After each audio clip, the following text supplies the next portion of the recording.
to shoot them. We now know the identity of this individual. This individual is a 20-year-old young man named Wes Rowley, born in Russia.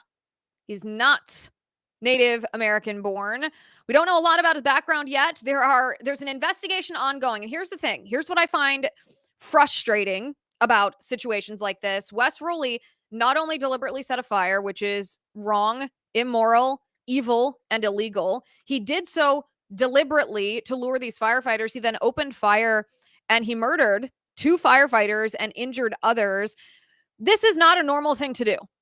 This is a deranged, evil act to commit against your fellow human beings. And so there has to be some factors that feed into the reason why he committed this crime.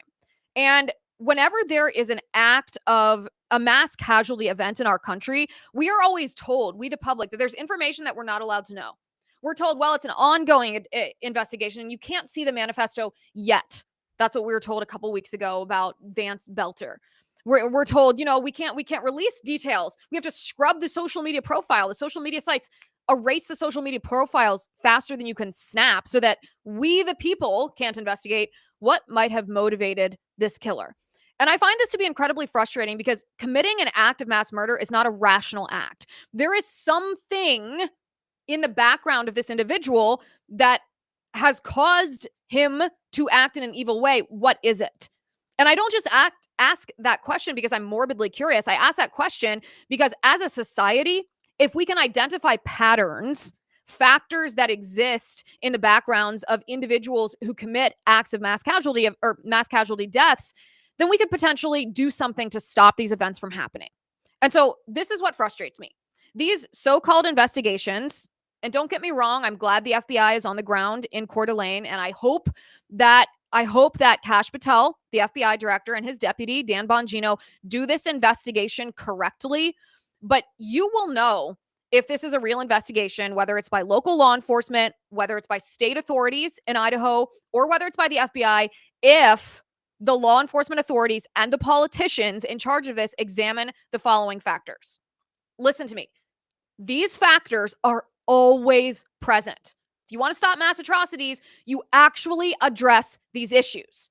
And yet, over and over again in our country, these issues go unaddressed. Here are the factors that are always present, whether it's a school shooter, whether it's a mass shooting, whether it's a terror attack, whether it's this kind of absolutely deranged assault on law enforcement deliberately, this premeditated homicide. These are the factors that exist in the backgrounds of these individuals. The individuals come from a broken family. That means most likely divorced parents, potentially parents that were never married, but it's more likely that the parents are divorced, a history of marijuana use. And I know how unpopular it is to say that, and I don't care that it's unpopular because more often than not, in the background of these individuals is heavy marijuana use. Mental health issues are also generally a factor that's present in the background of these individuals. Again, I know it's not popular to say so because you don't want to place a stigma on mental health conditions. Okay, there's no stigma that's being placed on the reality that people with schizophrenia, for example, are much more likely to commit acts of mass violence. In addition to that, what does our modern medical model do to address mental health conditions? They prescribe pharmaceuticals like SSRIs, black box psychotropic drugs that come with a label on the box that says, a side effect can be either suicidal ideation or homicidal ideation.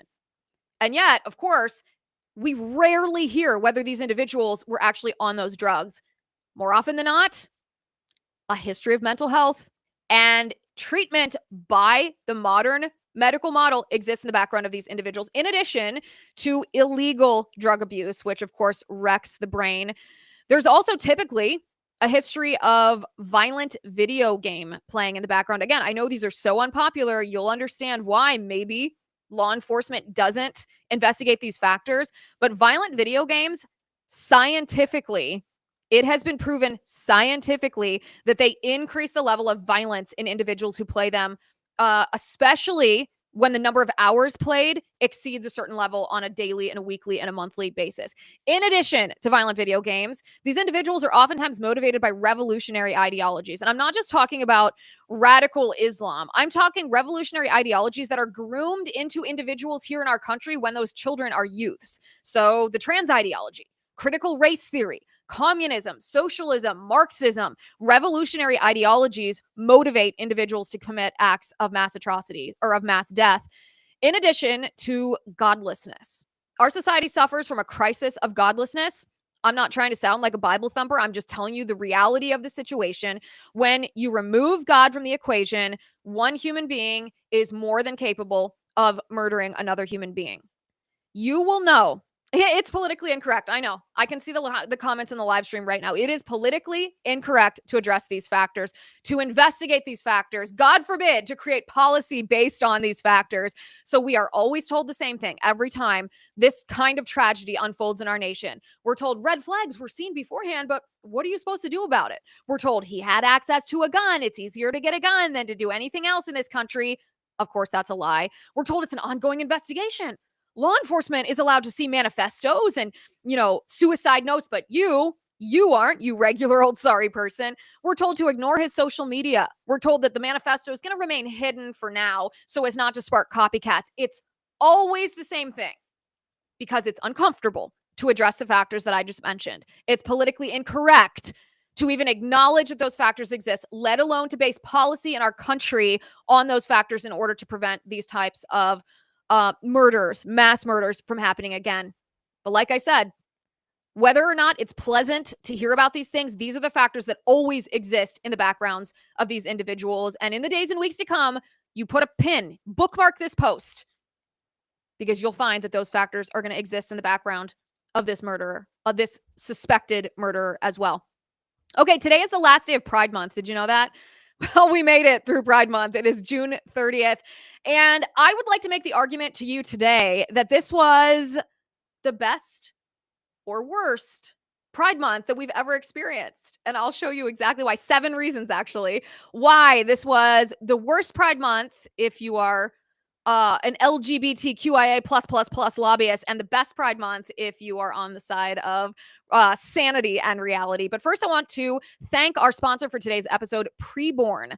Last week on June 24th, that was the anniversary, 3 years since Roe v. Wade was overturned. Can you believe it's been that long already? But here's what you may not know. Abortion numbers, sadly, have surged to a 10-year high because the battleground has shifted. It's shifted away from the courtroom and into our own homes. Today, over 60% of abortions happen through the abortion pill. The abortion pill is taken in silence. Women are often alone in their own bathrooms. Now, Preborn network of clinics are standing in this gap. They're meeting women in their most desperate hour. And here's what they're seeing. They're seeing young mothers who are terrified. They don't know what to do. They're misled by society. Society tells them that children are a burden. Society tells them that when they're pregnant, it's not a baby and they're just a clump of cells. Sometimes the father of their child or their own mother tries to coerce them into an abortion, telling them, I'll break up with you if you don't abort my child, or you're ruining your potential. You'll never seek, or you'll never reach your full potential if you have a child at this stage of your life. And so these women are delivering their babies, tiny, perfectly formed little boys and girls, into blood on the bathroom floor.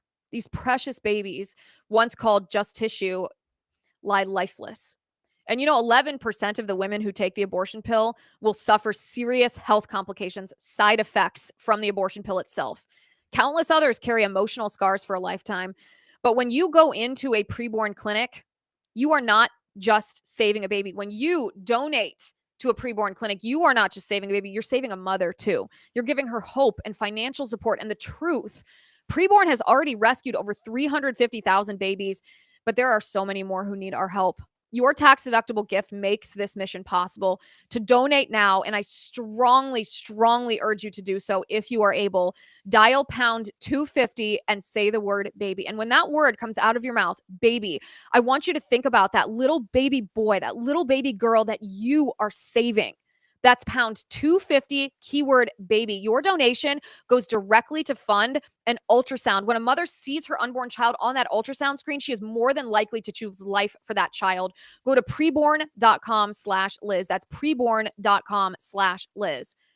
All right. So we made it. We survived Pride Month. The month of June, we are told by the LGBTQIA mafia, is Pride Month. Although, did you know that Pride Month on college campuses is also May? They not only get the entire month of June, they also get the month of May, because we're told on college campuses they get out of school in May. And so if June is the only Pride Month, then the college students miss Pride Month. So they've extended it to May as well. I don't buy it. I reject that. The month of June, we are told, I reject the month of June as Pride Month too. However, this Pride Month was different. Did you notice that this Pride Month in 2025 was very different than Pride Month 2024 or 2023 or 2022? It is something in our culture has changed. And so I'd like to present to you today the 7 reasons why this was either the best or the worst Pride Month that we have ever experienced. And I will let you judge. You can drop your comment in the live chat as we go along here. You tell me whether this was the worst or the best Pride Month in the history of Pride Months. All right, reason number 1. Glenn Greenwald, esteemed journalist Glenn Greenwald, exposed to the world, quite literally, what a homosexual lifestyle really is. The reality of the gay lifestyle with his gay porn tape that was leaked without his permission, but that he defended and said he was proud of. You know, the tape where he was engaging in gay fetish behavior, humiliation, fetish behavior. I won't describe it further, and I highly recommend you don't look it up. Reason number 1, I don't think Glenn Greenwald brought a lot of people to the LGBTQ plus side of the aisle this Pride Month. Reason number 2, JoJo Siwa, arguably one of the most famous people in our country, pop star, Gen Z, formerly a lesbian. She identified as a lesbian from the time she was 17 years old, probably before she was really old enough to have any kind of identity like that. She now says she's in love with a man, and they're talking marriage, and that she no longer identifies as a lesbian because JoJo Siwa says she was groomed, pressured was the word she used. She was pressured into identifying as a lesbian, pressured by the LGBTQ lobby itself. And as a result of this bombshell revelation, JoJo Siwa was canceled by a massive Pride event. She was scheduled to perform in the city of Chicago this past weekend, but suddenly the Pride event in Chicago announced that JoJo Siwa would no longer be performing due to a quote-unquote scheduling conflict. Yeah, I bet it was a scheduling conflict. Reason number 3 that this was either the best or the worst Pride Month ever, the Supreme Court just this past week ruled that parents, moms and dads, can take their children out of lessons on LGBTQIA plus ideology that are taught to children in public schools. Parental rights won, grooming of children lost. Reason number 4, President Trump has issued a warning to the state of California after the biological male, A.B. Hernandez, dominated the women's track competition in the state of California just last month. President Trump has issued a warning to California saying, actually, what you did, allowing a biological boy to compete in women's sports, is a violation of federal law. It violates Title IX. Trump gave the state of California 10 days to change the rules officially or else face justice for violating that federal law. Number 5, this is the 5th reason it's either the best or the worst Pride Month that we have ever experienced. If you walk into a Target, and listen, I boycotted Target for years after Target was openly, blatantly, proudly selling t-shirts and other paraphernalia that was encouraging so-called transgender children. Well, after our boycott, now you walk into a Target and you see July 4th stuff. Red, white, and blue, fireworks, patriotism plastered on the walls of Target, and you do not see trans the kids paraphernalia. And the 6th reason that this is either the best or the worst Pride Month in the history of Pride Months, Riley Gaines made gold medalist Simone Biles the arguably, and I think probably inarguably, the best female gymnast that ever lived. Riley Gaines made Simone Biles delete her X account after Simone Biles came out with the position that it's totally okay, it's totally fair for boys to play in girls' sports, and then personally insulted Riley Gaines and the way Riley Gaines looks, because Riley Gaines is speaking out in protection of women's sports. If that's not a win, I don't know what is. And then number 7, you didn't see a lot of coverage this year of pride parades, did you? No. Instead, we saw anti-ICE riots and really lame boomer No King's Day protests. And the anti-ICE riots were exposed as being paid for staged Marxist violence. And the No King's Day riots were, well, pitied because they were pathetic and the people involved in them were losers. At this rate, next year, during the month of June, I expect the folks that are still flying the rainbow flags to declare that actually these are not pride flags. They are now symbols of God's promise, and perhaps relegate the LGBTQIA++ agenda to the trash heap of history where it belongs. So cast your votes in the chat. Was this the best Pride Month, or was it the worst Pride Month that we have ever experienced? I would vote that it's the best Pride Month because the LGBTQIA++ agenda took a lot of hits this month, exactly as it should. All right, I'll be collecting your votes and I will read the tally at the end of the show. So make sure you continue to drop those comments as we continue to go along with the show. I have a very special guest today on the show. Joining me. You've probably heard of him. He has a famous YouTube channel, and he was recently promoted by President Trump for one of his videos. It's Nate Friedman, host of the Nate Friedman Show. You can find him on YouTube. Just go to Nate Friedman and you'll find him. Nate, good to see you. Good to be with you. All right, Nate, you have been doing good work on the streets. I mean, based in New York City, you don't have to travel far to get in the midst of all of the crazies. But I like what you've been doing. You've been going out and asking questions, at the anti-ICE protests, at the pro-Hamas, anti-Israel protests, at the No King's Day protests. You've been talking to these nutcases about why they believe what they believe, and you've been exposing them not just as lunatics or idiots, but actually as paid operatives of leftist organizations, some of which are funded by, you guessed it, George Soros. So I want you to explain to us how this stuff goes down, but I want to start by showing the video that President Trump promoted. This is you interacting with what you then expose as a paid protester. Take a look at this. Do you want to see Israel destroyed? Yeah.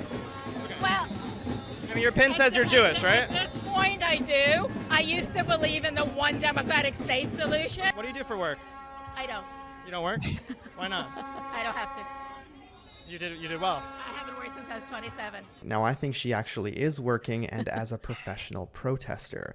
Here's her protesting without her sunglasses on. She usually does have them on. Here's her saying HP profits from Israel's torture of Palestinian political prisoners. Here's her saying democracy is not for sale. Back again with the Palestine flag, and again with the South African flag. Now, it's not just her, as we know that they work in teams. Look at this blonde woman beside her. I found her at more protests than any other paid protester I've exposed in the past. I found her at close to 50 different protests, all within a couple of years. So who's behind this team of people chanting for Israel's destruction on America's streets? Their name is Sami Dune. It's an organization based in Canada, and they are sanctioned by Canada as a terrorist group. In fact, in October of 2024, US and Canada issued joint statements listing Sami Dune as a terrorist entity. Canada called them a sham charity who funnels money into the Popular Front for the Liberation of Palestine, which is a Marxist organization that recognizes a one-state solution with no Israel. Germany banned the group after members of Sami Dune passed out candy celebrating October 7th. The founder of Sami Dune, at a rally in Vancouver, publicly called Hamas heroic on the 7th and said that Hamas and Hezbollah don't engage in terrorism. If you look at the photos of this woman I interviewed, they almost all come from Sami Dune's website. Now, the Tides Foundation and the Tides center is behind this. And you remember the chief donor of the Tides Foundation, George Soros. However, all you see is that the Alliance for Global Justice is their fiscal sponsor. But if you lift the hood, you see that Soros gives to Tides, Tides gives to AFGJ, which then gives to Sammy Dune. Soros, along with the new venture fund, gave more than $9 million to the AFGJ, which again is the fiscal sponsor of Sammy Dune. They want it to look complicated so you don't see this, but make no mistake, Soros is funding this. It is also important to note that you can't even donate to the AFGJ with Stripe or PayPal or any normal methods, as all of those companies consider them terrorists. Yet they are still walking the streets of New York City screaming for the downfall of America. Dude, first of all, like, round of applause here for this kind of journalism. Walk us through, before we get into why they're actually allowed on the streets of New York, which I think is a valid question, if they are officially paid by an entity that's recognized by the US government as a terror group. How did you figure out that these women were not only a team, but how did you identify them at these different protests? Because there are a lot of people at these protests.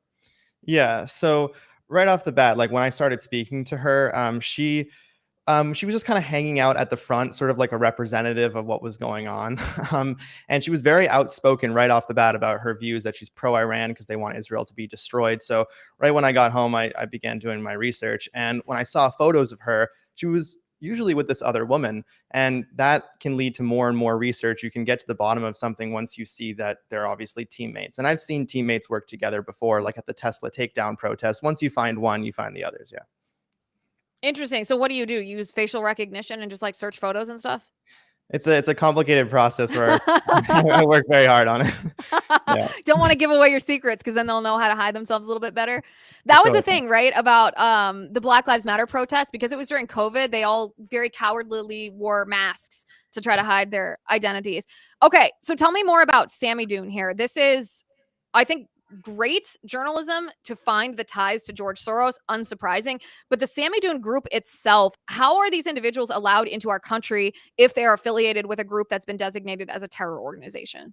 Yeah, so they're ghosts right now. Like I'm actively looking into them right now as far as like if they're still truly have headquarters in the United States. I've found some addresses, but I'm not going to say anything just yet. But they're actively protesting. Their operatives are out there. The question is whether or not their operations are technically still in the United States. Because if they are, then yes, they need to stop immediately and be arrested, right? So would these individuals be allowed to be here though? Even if their operations, like even if their address, their mailing address or their operational planning, even if that's happened in Canada or some other country, would these individuals, if they're being paid by the terror organization, would they be allowed to be here?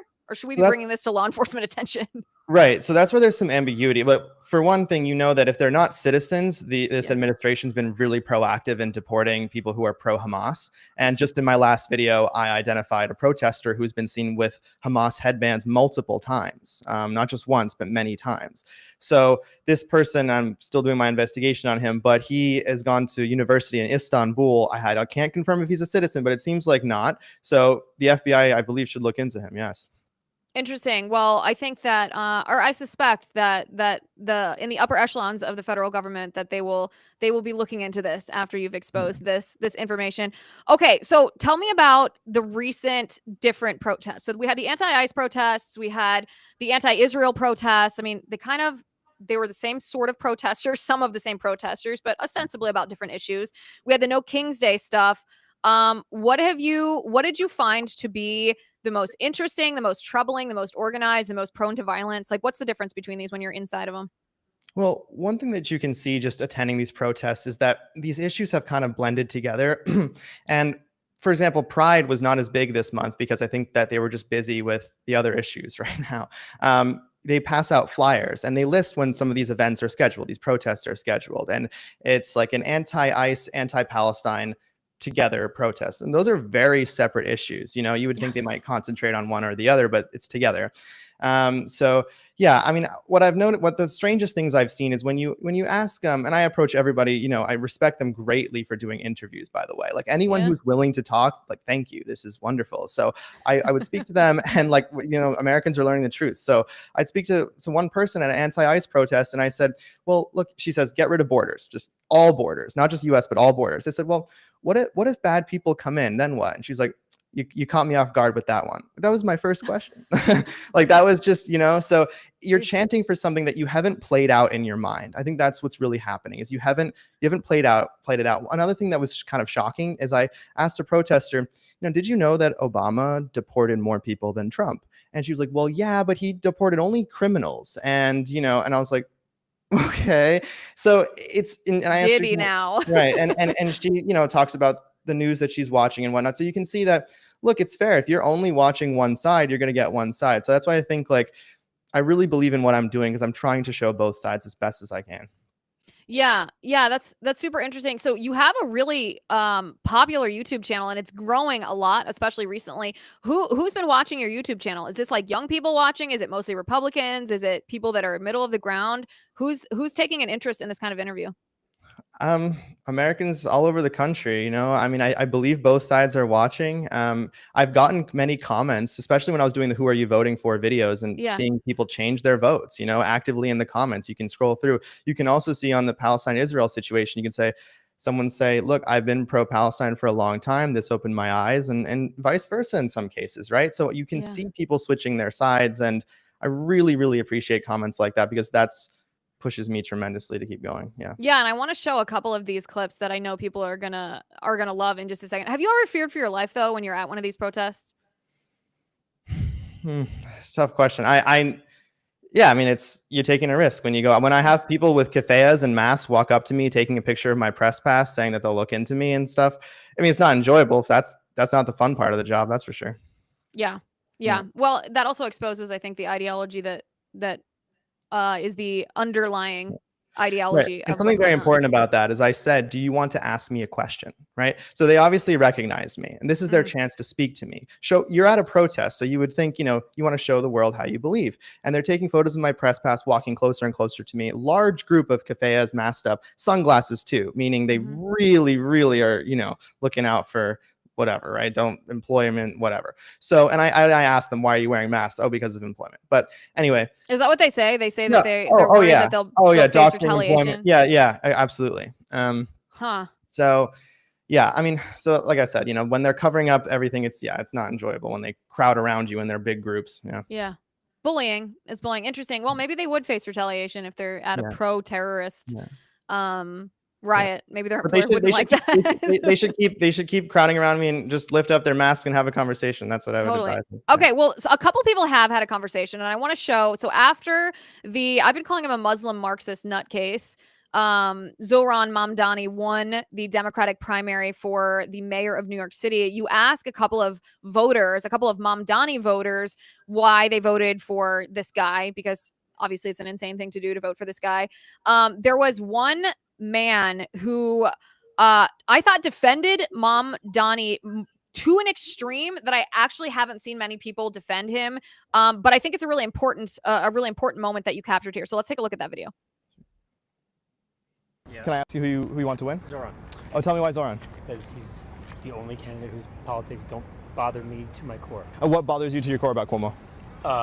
Where can I start? Anywhere you like. The fact that he's a sex pest, that he is corrupt, that he put Republicans on the legislature when he was in office constantly, that he tried to block de Blasio's pre-K for all.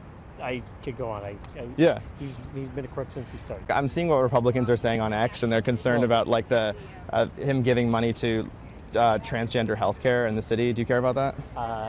I have never once cared about that. I mean, insofar as that, like, is this a problem? Yeah. I've never once cared about such things. No. Yeah. The government-run grocery stores. What are your thoughts on those? I think that's fine. It's a small program he wants to do. It's about like testing out new policies, taking chances with policy, which I think everybody should be doing. The term defund the police got co-opted by the bad people and turned into some kind of slam and some kind of othering. But what it is that there needs to be kind of it is about kind of making police accountable, and if they're not, their pay gets docked. Kind of like that kind of general principle, because there's no need for police to have military grade SWAT gear for protests. Yeah. And that's the kind of thing that it was coming from a good place. It's, it made for a good slogan. It then got turned into, so you want the police to have no money, you want no police. And I think that became toxic just in how it was co-opted by Republicans and some centrists. He describes himself as a Democrat socialist. Do you believe that socialism can work in New York City, given that it's the financial capital of the world? I've said this before. I get to say this on camera. I'm very excited. I don't consider myself a socialist, but I think what the city needs and what the country needs is some socialism right now. I think that there's too big a discrepancy between the haves and the have-nots, and the way to do that is like a big wrecking ball of financial, economic equality coming in from the top down. Nate, don't you wonder how much money his parents have? Yeah, I mean, well, you can see from the voter data that white, educated, wealthy people voted overwhelmingly for Mamdani. So yeah, 100%. I said after he won that there were some conservatives and commentators who were saying, "Oh, Mamdani won because he's young, he's charismatic, he spoke to people's grievances, and he just ran a good campaign." And I totally disagree with that. I don't think that he ran any kind of out of the ordinary campaign. I think he won because the indoctrinated kids voted for him. And when I say indoctrinated kids, I don't mean they're still children. I mean, these are the millennials or the Gen Z, the Gen Zers who went to colleges and universities, and some of them went in politically neutral or just kind of lightly leftist, but then they were hardened into very radical leftists, some of them full on revolutionary Marxists as a result. And it's those people make up 20% of the New York City voting demographic right now for this election. 20%. 1 out of every 5 voter is a college-educated, either Gen Z or millennial. And they voted for him because he's a Marxist, not because not in spite of that, because they liked what he was saying. They actually agree with that ideology because that's what was drummed into them in school. That's right. Yeah, I mean, well, Marxism is trending, especially in New York. You can see that I investigated the People's Forum, which is an NGO that organizes protests. And one of their most popular classes that they run continuously is an introduction to Marxism. And the head of the People's Forum, the one who's given them millions of dollars, Roy Singham, a billionaire, he's a self-described Marxist. So yeah. We did a whole expose 2 weeks ago on how he was funding the Party of Socialism and Liberation, which of course gets its funding through the People's Forum, which Roy Singham funds, and how the PSL, the Party of Socialism and Liberation, they're the ones largely behind the violent anti-ICE riots. Okay, so interestingly, when you were at an anti-ICE riot, you talked to a woman who was conveniently wearing a mask, and I don't think it was because she's afraid of COVID. And she was talking about how she doesn't really believe in violence. She prays that there is no violence. But then she says, but before we go any further, I want to tell you that my definition of violence is probably different than yours. Let's go ahead and play that one. Do you want to see what's happening in LA to happen in New York City as well? It's not that I want to see that. I actually don't believe in necessarily violence. I really pray for no violence. But what I do think is and I also have a different definition of what violence is. I don't think property destruction is violence. I think it's a statement. Okay, so you don't believe in violence, but you have a different definition of violence. What does she consider to be violence? Right. Yeah. Well, first, there's a bit of irony, and she has a poster with a burning cop car, and she's saying she doesn't want violence. Are you going to make sure that each car doesn't have somebody in it beforehand? And what if it was your car? All sorts of things like that. But I don't like to push too much.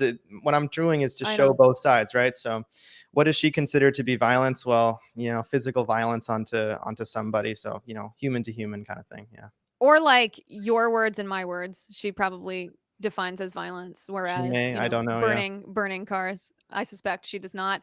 All right, then this one I found especially interesting because this one actually surprised me. It doesn't surprise me to see an anti-ICE rioter in the midst of that violence claiming that it's fiery but mostly peaceful, or a lawful protest with some unrest, I think is how CNN described it. But this one surprised me a little bit. So you were interviewing on your show on YouTube. You were interviewing the, I believe, former director of a migrant shelter in Boston, Massachusetts. And he was talking about how he would recommend to these migrants as they were seeking, benefits or really seeking benefits, I think is probably a pretty good way to describe it. He would tell them that they should learn English, not because he was racist. Not that saying like that could even be racist, but he said, listen, you'll make more money at your job if you can speak English in this country. And this is what migrants were saying to him in response. Take a listen to this. None of the requirements required them to ever learn to speak English. And anytime that I had group meetings with people and said, hey, listen, it'd be in your best interest to learn English, we actually bring in English as second language teachers, and we encourage you to do. People would come up to me and say, you're a racist. You can't tell us what language we can and cannot speak. And I would try to explain, like, hey, I'm not judging you. I'm just telling you that in this country, you're going to make more money in your job if you know how to speak English. So the migrants would tell you that you're racist for asking them to learn to speak English? Hunt all the time. Okay, that one surprised me because obviously that's a talking point from the left, right? The left says, "Oh, it's racist if you, meaning like you or I, to say that foreigners should speak English or that English is the language of the United States."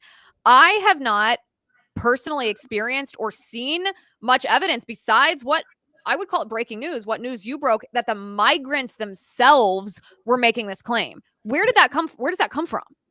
Yeah, so even before I interviewed John Featherson, I've been talking to migrants on the street for a year now. And, they know that in order to become a citizen, you must learn how to speak English, but no English gets spoken in our conversations. So there isn't, you know what I mean? That they're saying they want to become a citizen, but you have to learn English. So I think I can't say as far as where it comes from, but I can tell you that they do admit that many of them are here to get benefits. They heard that everything was free and they come here. This is things that they've told me personally, things that they've told John personally. This is not inferring.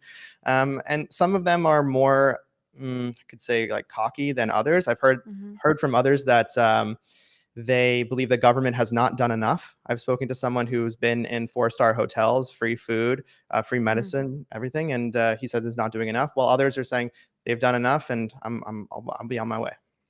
I wonder if that might be an interesting part of your next investigation is to find out who's teaching that to them, because that's not organic. That's not something they believe, that it's racist. It's for a migrant shelter director to suggest to them that, actually you could earn more money if you're here to make money. If you're here to, live the American dream, you could do better if you spoke English. Somehow I don't think that's an organic thought in their heads that it's racist to learn English. Yeah. Somebody's planting that.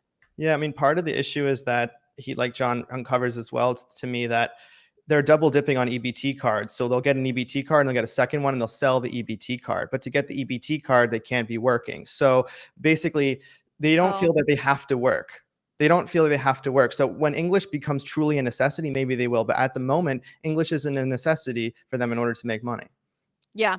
Yeah, the whole thing, man, it is a scam. You're doing good work though. These are great videos. I highly recommend everyone go look him up. Nate Friedman on YouTube. You'll find his channel. He has a lot of great stuff. We have a whole bunch of other videos and that I think you'll like to see, and they're all on his channel as well. Nate, thanks for joining the show. I appreciate it. Thank you so much, Liz. I appreciate it. All right, guys, last week was a huge week at the Supreme Court. We got a lot of wins, and out of nowhere, this one surprised me more than I can possibly describe to you. Amy Coney Barrett slammed Ketanji Brown Jackson. Now, I have not been particularly generous to Amy Coney Barrett because she's been a huge disappointment up until now. She's been very squishy. She was supposed to be this like Catholic trad wife, but like brainiac Supreme Court justice. And she came in and in fact, she was more like a Jesuit social justice Catholic. And she's been a huge disappointment. Very anti-Trump, even though Trump really fought for her. And after the death of Ruth Bader Ginsburg, when everyone was telling him he wasn't allowed to appoint a Supreme Court justice, he did anyway. He chose her because he thought she was going to be a traditionalist in her interpretation of the Constitution. She hasn't been until now. So finally it got to Supreme Court, by the way, the matter of the judicial insurrection, these nationwide injunctions that judges across the country have been issuing against everything that Trump has done. Now, these judges are not constitutionally mandated judges, right? When we speak of the three branches of our government, the executive branch, the legislative branch, and the judicial branch, the judiciary is actually just the Supreme Court. The Supreme Court justices are all that our Constitution requires us to have as a part of our judiciary. Additional judges, like all of our district courts and appeals courts, and those are judges that are simply allowed by our Constitution. The legislature can institute those courts and can take them away if the legislature so chooses. Those are just an option. Those are not a requirement. The only requirement is the Supreme Court. And these inferior court judges, that's why they're called inferior courts, because they're a court at a lower level than the Supreme Court. The inferior court judges have no authority to issue these nationwide injunctions. They're not allowed to do it. It would be the same as me issuing a nationwide injunction. I could do it, but it has no teeth. I have no authority to tell people what to do with an injunction. Believe me, if I did, I would do that. These nationwide injunctions are just, it's the new resistance. This is the way that the left is trying to subvert President Trump. And these judges are issuing these nationwide injunctions. All they're allowed to do in these cases is issue rulings that pertain to the individual plaintiff, the individual people involved narrowly in that case before them. The ruling applies just to that. Inferior courts are supposed to be just, they're supposed to assist the Supreme Court. They're not supposed to set precedent, which means that their rulings are not supposed to have any reach beyond the case that's facing them. The Supreme Court is supposed to be the place where those rulings has precedent that applies to other people outside of the individuals that are in front of the bench at that moment. So it was never something that they were allowed to do. And we've been calling for a long time, you and I, for these judges that are usurping authority. They are stepping outside of their authority and they are abusing their power. We've called for them to be impeached, but we've also called for the Supreme Court to stop them. The Supreme Court is the boss. It's the boss of the inferior court judges. The Supreme Court can stop these nationwide injunctions, and they should. And finally they did. But I got to tell you, this blistering ruling that we got from the Supreme Court telling these leftist judges who've been staging this judicial insurrection against Trump, I expected this to come from maybe Justice Alito, maybe Justice Thomas.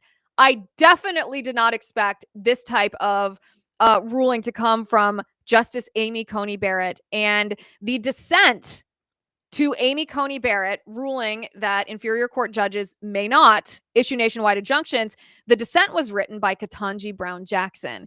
And so Amy Coney Barrett addressed Ketanji Brown Jackson's dissent. This is what Supreme Court justices always do, is they make counter arguments to each other. They are allowed access to the writing and the rulings of the opposite side before they're released publicly. And this is how Amy Coney Barrett addressed Ketanji Brown Jackson's dissent. She goes, and I quote, this is Amy Coney Barrett: "We will not dwell on Justice Jackson's argument, which is at odds with more than 2 centuries worth of precedent, not to mention the Constitution itself. We observe only this: Justice Jackson decries an imperial executive while embracing an imperial judiciary." End quote. Listen, I have never seen Amy Coney Barrett be savage at all, let alone this level of savage. When I was a kid, my mom would say to us, whenever someone said something, unkind or snippy, she would say, "Don't dignify it with a reply. Don't dignify it with a reply." Well, let me tell you, this ruling from Justice Amy Coney Barrett is not dignifying Ketanji Brown Jackson's idiocy with a reply. And man, is it a savage burn. Man, oh man. I don't know what got into Amy Coney Barrett, but whatever it is, I appreciate it. I greatly appreciate this. The Supreme Court not only smacked down the nationwide injunctions, there were other big wins out of the Supreme Court, that big fights that you have been fighting so hard that, take a moment, pat yourself on the back. We are racking up the wins. We're going to get into that in just a second. We're also going to talk about Scott Adams, the founder of the cartoon Dilbert, who announced around the time that we found out that Joe Biden had prostate cancer. Scott Adams told us that he also has advanced prostate cancer and he didn't expect to live past the summer. He was essentially preemptively announcing his death. Well, just over the weekend, yesterday actually, he said that yesterday was supposed to be his death day.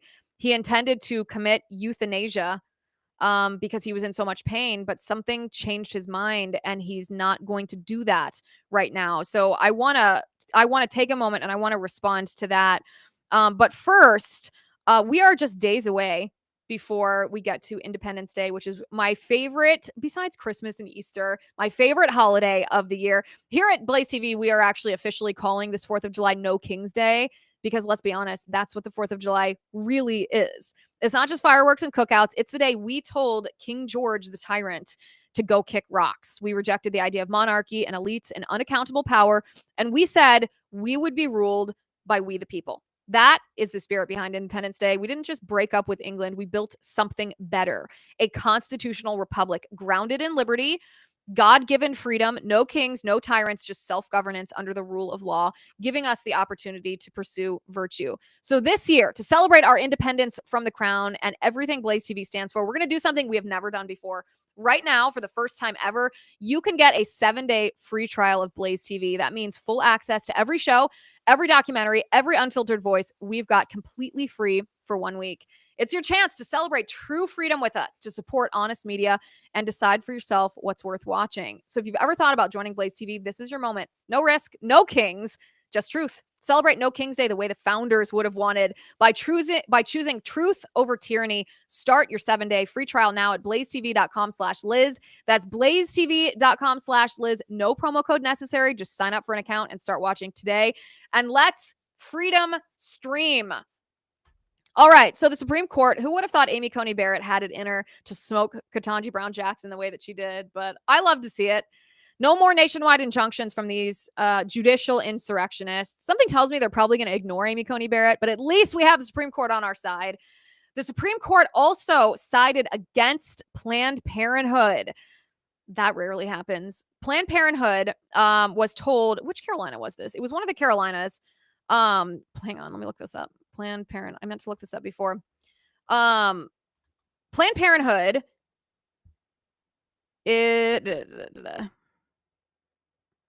So Planned Parenthood is often categorized as South Carolina. So in South Carolina, the governor of South Carolina had said that for Medicaid recipients, meaning low-income individuals who get healthcare paid for by the state, they can choose their provider, but they have to go to a qualified provider in order to have Medicaid pay for that healthcare. And the governor of South Carolina said, no, you can't go to Planned Parenthood. Planned Parenthood is not a qualified provider. Planned Parenthood, of course, sued as a result of this, because a lot of Planned Parenthood's funding, their taxpayer dollars, comes through Medicaid. We have long said on this show that Planned Parenthood would not exist if they did not receive Medicaid reimbursement. I don't think Medicaid should be ever allowed.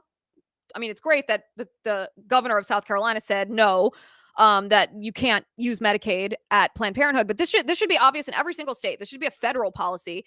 But Planned Parenthood sued. It got all the way to the Supreme Court, and the Supreme Court said, actually, yeah, the governor of South Carolina does have the authority to say that Planned Parenthood is not a qualified provider. So now in the state of South Carolina, we have a precedent that has been set that states across the country should immediately follow.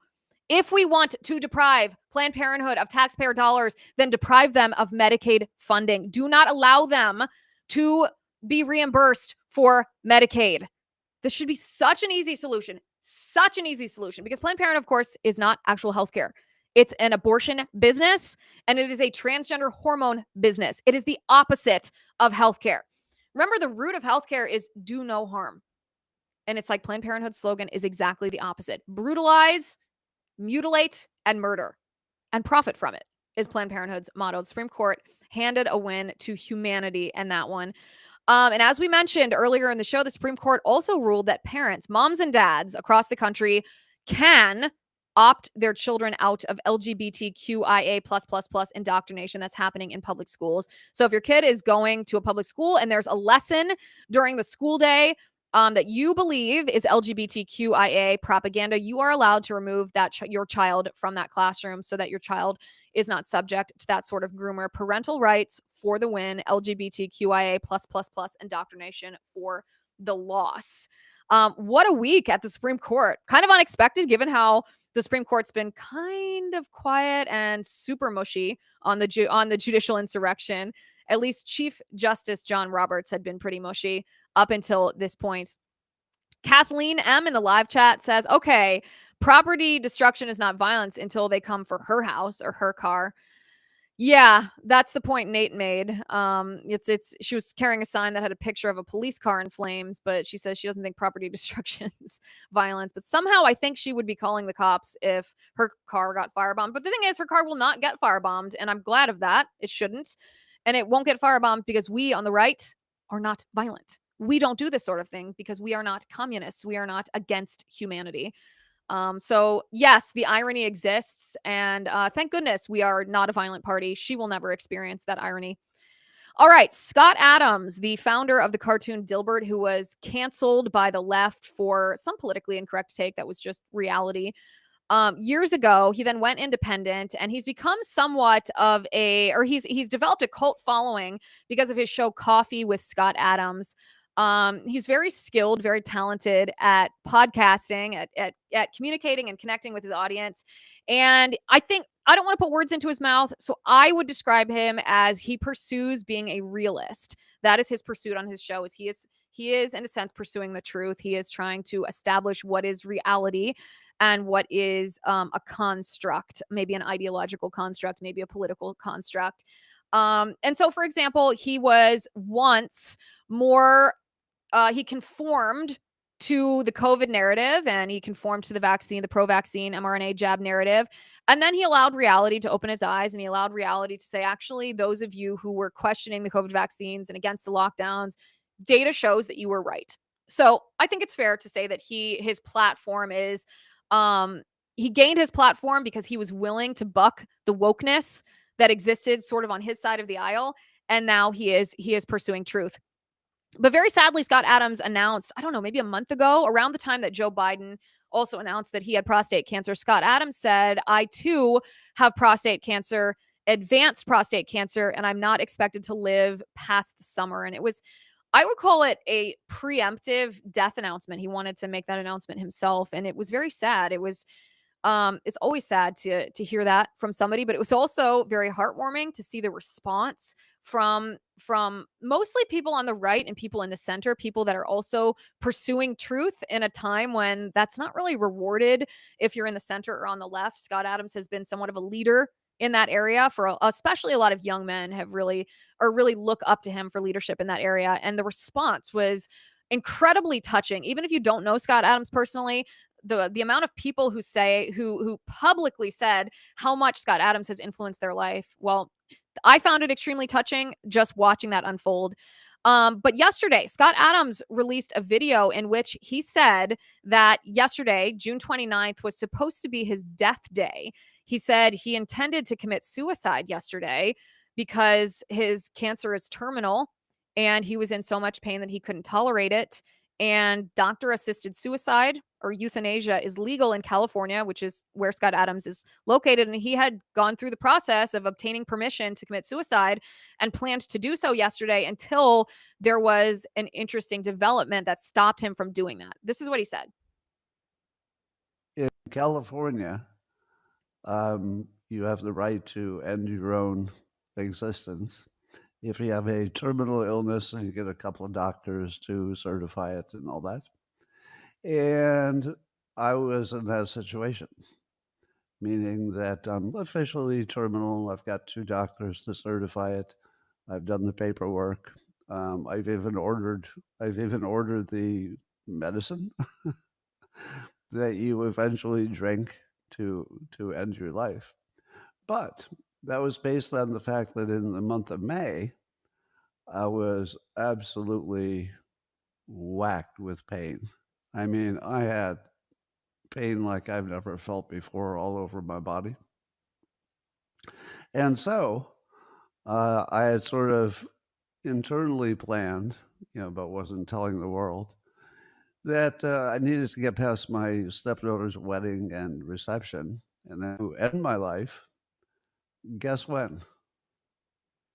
Basically today. Today was the day.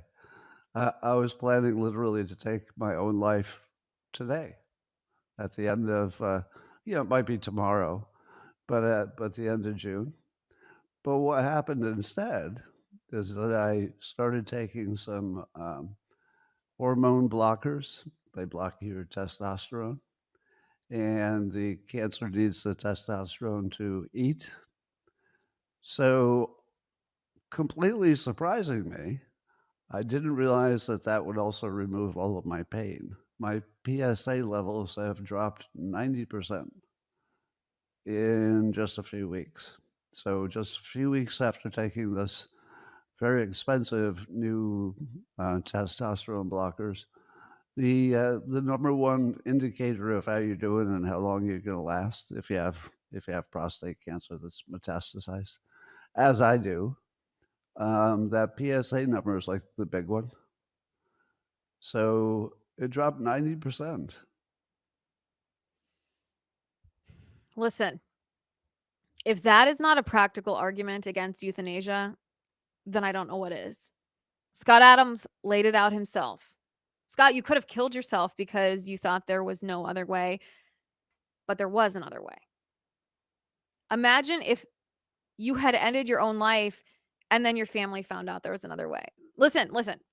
That's the practical argument against euthanasia. And I don't think you can actually lay that out more clearly than Scott did. Whether he laid that argument out intentionally or otherwise, that was what resulted. But even putting that aside for a second, the value of your life is not determined by what our culture calls the quality of your life. And I know because I was diagnosed as a teenager with a severe autoimmune disorder, and I, like you, could not walk for years. I, like you, was also told that there was no hope. And look at me now.